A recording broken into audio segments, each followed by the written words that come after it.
Over many years, we've shown from Genesis to Revelation, there's lots and lots of passages about not being unequally yoked, come out from among them, don't oppress your brothers, don't be a part of the beast system. Well, here's yet another one. Let's turn to 1 Corinthians chapter 7, and I'll read you beginning from verse 20. Let every man abide in the same calling wherein he was called. Art thou called being a servant? And when you look up the word servant, you find that it also means slave. Care not for it, but if thou mayest be made free, use it rather. For he that is called in Yahweh being a servant is Yahweh's free man. Likewise also, he that is called being free is Yeshua's servant. Ye are bought with a price. Be not ye the servants of men. Brethren, let every man wherein he is called therein abide with Elohim, Yahweh. Now, I know that some of you have come out from the system. I know that some of you have not. For those of you who have come out, this will help to bring your friends and loved ones around to the truth as well, as have so many others. But remember, some that don't want to hear this, they've got it blocked out. So even this one, as clear as this one's going to be, might not be well received by those who are just simply unwilling to think about leaving the employ of the beast world.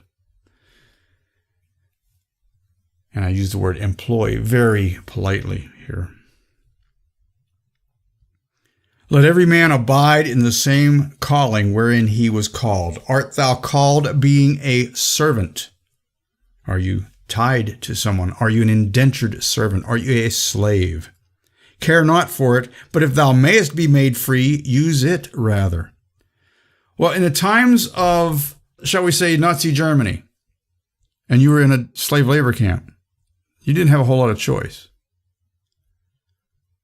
What the Father's basically saying here is, you're stuck, you're stuck. Sort of like the thief on the cross. He suddenly decided he wanted to be saved. Yeshua said, verily this day you shall be with me in paradise. So obviously he was somewhat saved. But he couldn't come down from the cross to be set free, could he? He couldn't come down off that cross to be baptized. He was stuck there. Just like all the people who were suddenly finding themselves in Auschwitz or Sobibor or some of those other death camps. And I just use that as a simple example. There's been many of them throughout history. Many.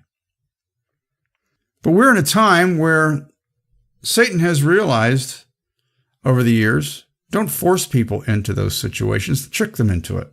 And that's what they've done to us. They've tricked us into a slave labor camp in a paper form, where you're voluntarily drawing yourself in there by deception. He that is called in Yahweh, being a servant, is Yahweh's free man. Likewise also, he that is called being free is Yeshua's servant. Ye are bought with a price, and this is the big one. Be not ye the servants of men. The Messiah went to the cross voluntarily himself to pay the price for your freedom. A lot of us were born into this slavery, being brought in by our parents or several generations before us. Didn't know anything about this. We've been tricked into it. Satan has learned to trick people into slavery, not force them into it. See, if he tricks you into it, then the Father can't do anything to him because, well, just as it says in Jeremiah 57, the heathen say, well, we offend not because they have sinned against Yahweh. They signed themselves voluntarily into our system. They've unequally yoked themselves to us. But we are bought with a price. The Messiah went to the cross, suffered and died for us, an excruciating flogging, carrying his cross to Calvary, suffered on that cross and died for us to pay for our freedom. Where Paul then writes in Galatians 5, "Stand fast, therefore, in the liberty, the freedom wherewith Yeshua hath made us free, and be not entangled again with the yoke of bondage."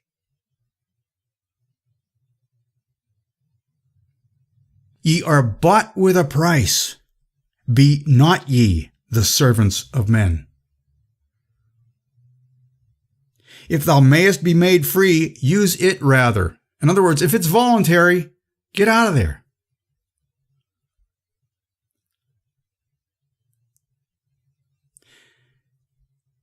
Those of us who have heard the information that we're learning today, that this entire system was a giant deception to get us slowly involved like a frog in the kettle into their enslavement system, are understanding that they need to understand this more deeply. But many want to turn away from the truth. They want to turn away their ears from the truth. They want to hear fables. They don't want to hear that they're a slave. They don't want to hear that they've been tricked into becoming a slave. They're hoping somehow they can make it go away some other way. They want to climb up some other way into the sheepfold because they're afraid of offending Caesar. Well, by not coming out from among them, you are offending your Father and the price he paid through his Son for your freedom, for your liberty. Now, some of us have come out from among them, and we have a very free and peaceful conscience about us that I think causes resentment among those who can't come out from among them. And I mean can't, not as in they're not allowed to, but as in they don't have the faith to do so. See, the thief on the cross couldn't come down when he was saved. But all the people who stood around that mountain when the Messiah was being crucified and saw, yes, this was truly a man of God. A lot of them being saved were then able to start spreading that message that this truly was the King of Kings. His message of a better kingdom does sound great. And they stood against Caesar even back then when it was unlawful to do so. And they went to their deaths to stand for the freedom they knew they would have in the resurrection. Today, people won't give up their television sets, can't give up their satellite TV for their salvation. So those who can't come out from among them, when it's completely voluntary to do so, and can't trust their Father to take care of them, are snubbing their noses at the Father and the price his Son paid for your salvation, for your freedom, your rescue from that system. He paid in his blood for your freedom, and you're still going back to be entangled again with the yoke of bondage.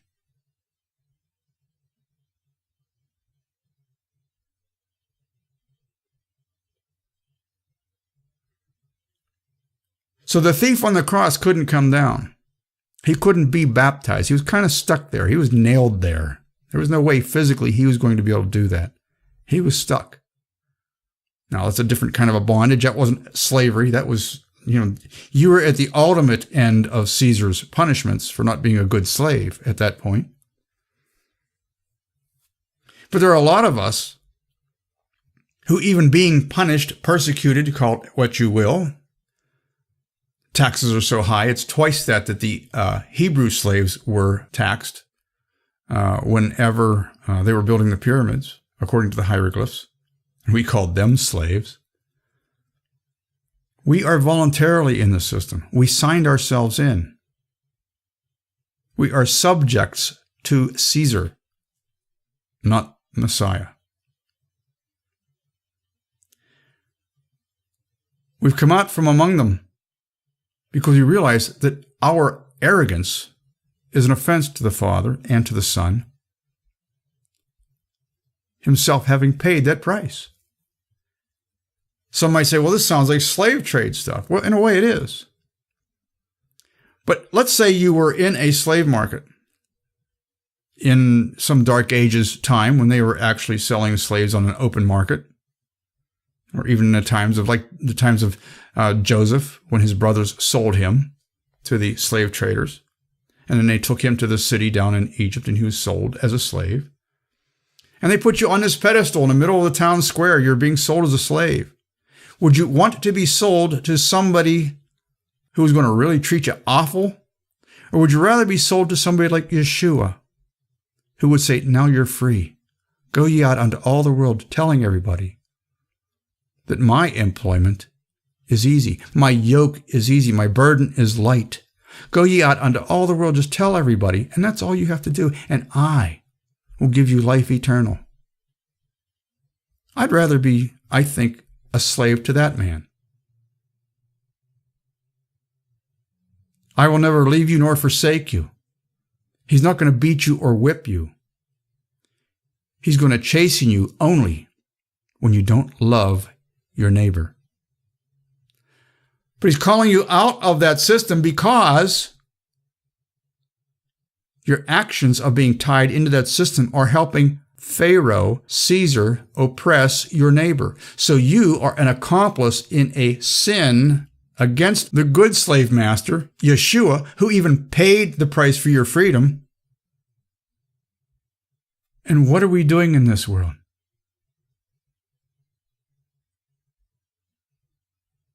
People are tied into Caesar.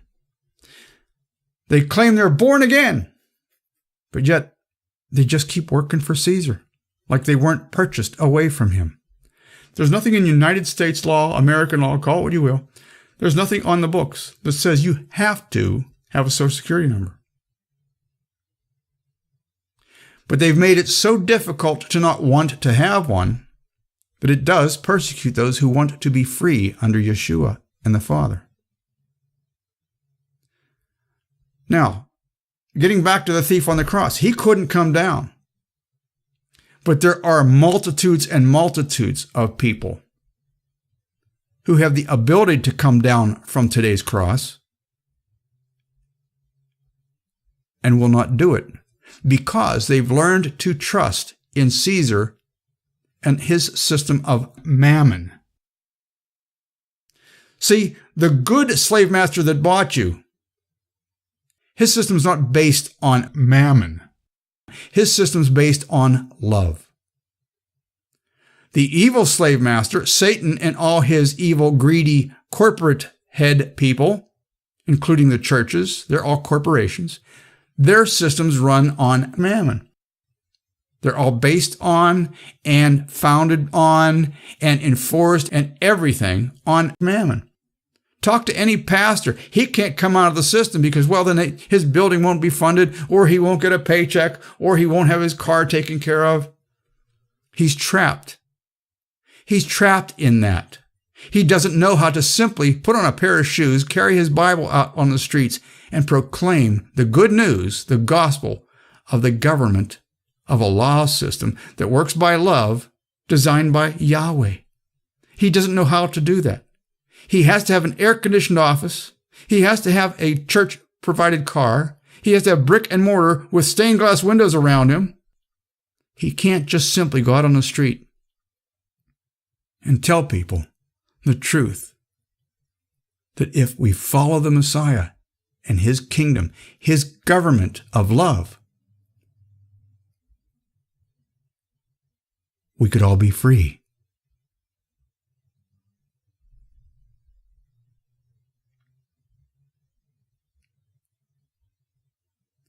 Art thou called being a servant? When you decided to become born again, when you gave your heart to Christ and he showed you in your heart that he had recognized that and you felt that feeling that, yeah, you were born again, when you realized you were being called to his side, were you a servant?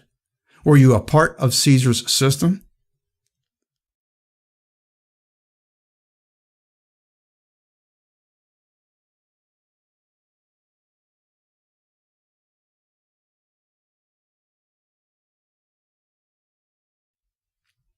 But if you're in a simple employ of some other man, doing grocery store work, or you're a hairdresser, or whatever the case is, and you don't need to go to Caesar for permission to make a living, then don't go to Caesar for permission to make a living.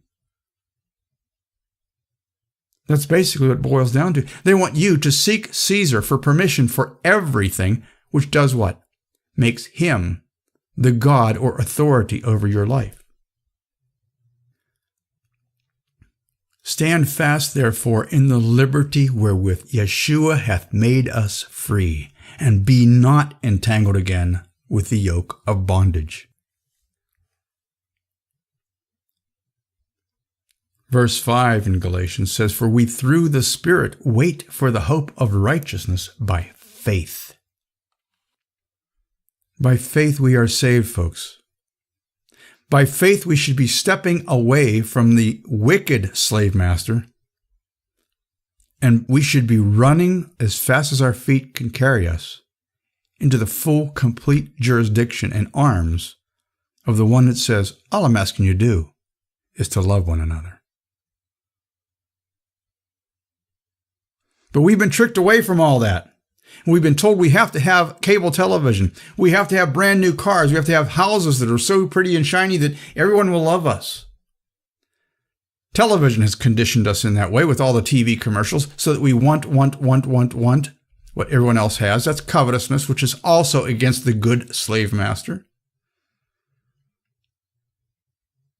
And when you understand that it may be that even though he may have purchased you with a price and he actually owns you, he owns you so that you can be free. It's like someone walking up to that slave pedestal in the middle of the town square and purchases someone. How many shekels for this man? And they pay the slave trader. And then when the slave looks up at the one that just purchased him, the new owner says, just go. You're free. Go tell everybody that I set you free. And that our system is better than the slave trade system. But people still run around thinking, well, I'm free now, but I'll have to keep obeying my old slave master because, well, I'm afraid he might come after me. No, you've been bought with a price. Satan knows he can't come after you if you're truly walking in the new slave owner's jurisdiction. You don't have to worry about it. Satan knows this. If you are completely, by faith, walking with the Father, and even respectfully, as Shadrach, Meshach, and Abednego said, O King, live forever. They were showing respect to him because they knew he was in a high position. But they said, we're not going to bow down to your image. Daniel showed respect to his king, but said, I'm sorry, I can't go with your new edict. I'm still going to pray, even with my window open unto my God. And they threw him into the lion's den. What happened? Father protected both of those. And in all kinds of other instances throughout history. But you have to be in the Father's complete jurisdiction. You have to be respectful of the one who paid for you. You cannot serve both Yahweh and the system of mammon. When Yeshua paid for your soul with his blood, you became his because you agreed you wanted that. Then for you to run back to those beggarly elements, you're snubbing your God. Stand fast, therefore, in the liberty wherewith Christ hath made us free, and be not entangled again with the yoke of bondage. But one more time, back to the thief on the cross. He couldn't come down. He couldn't suddenly say, Caesar, I don't want to be a part of your world anymore. Well, he was caught doing something that was against not only Caesar's law, but the Messiah's law as well. You shouldn't steal. Now, Caesar's law was a little bit more rigid than the Father's law on the theft part. And so he had a price to pay. We have to suffer our own hurt.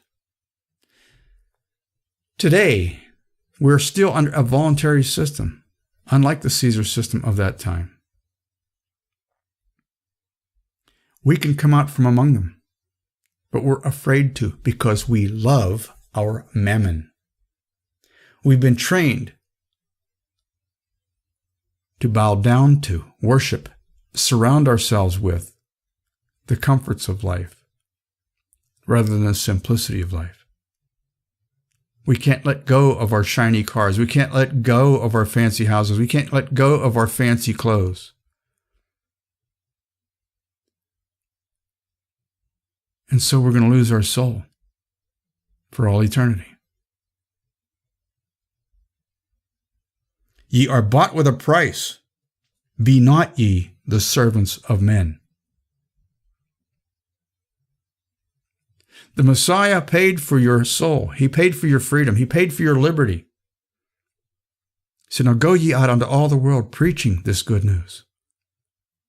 That I can buy everybody out of this system if they'd all just accept the kingdom, the government, the jurisdiction, the territory of the Father in heaven and His system of laws that teach us how to love one another.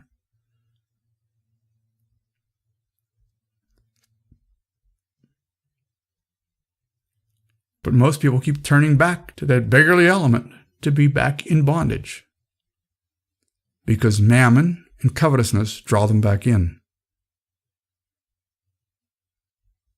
So in a sense, those people are kind of, and I hate to use this term, but I'm trying to use a gentle term, they're whipping the Father, the bird, as they say. They're giving Him the finger. Take your legalistic laws of purity and get them out of here.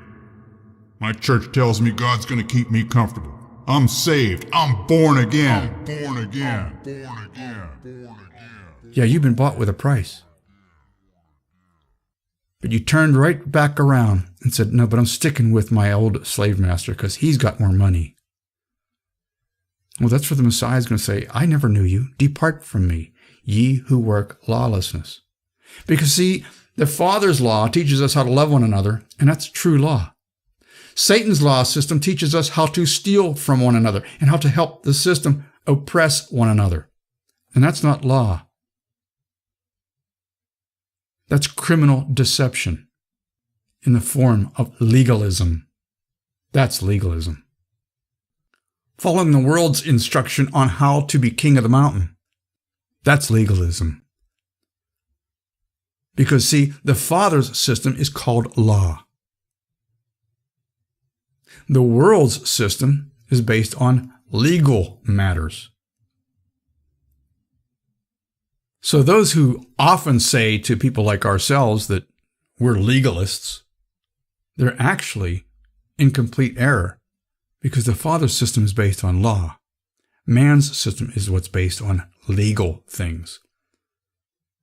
Again, that's part of their own metonymy to try and slowly change the law system, to slowly change the word system from the biblical words that we were used to hundreds of years ago to a whole new system of secularized wording to make it look like the Bible's an old book of myth. So their own problems are starting to turn the tables back in on themselves.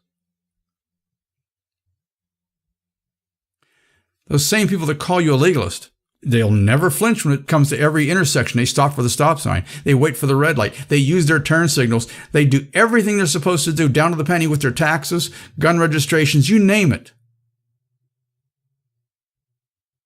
But you follow 10 simple commandments that basically cover all of the Father's law system, and they call you a legalist?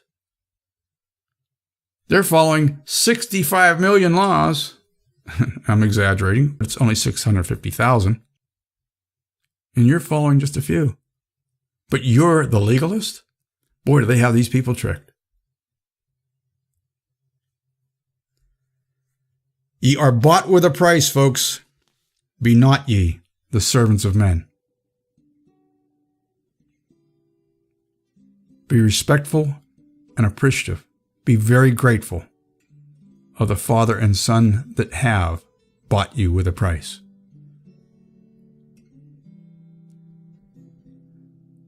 Join us. Come down off that slave trade podium with us. Throw off the shackles and smile at your Savior and say thank you with us. We'll be praying for your faith to do so. Hallelujah.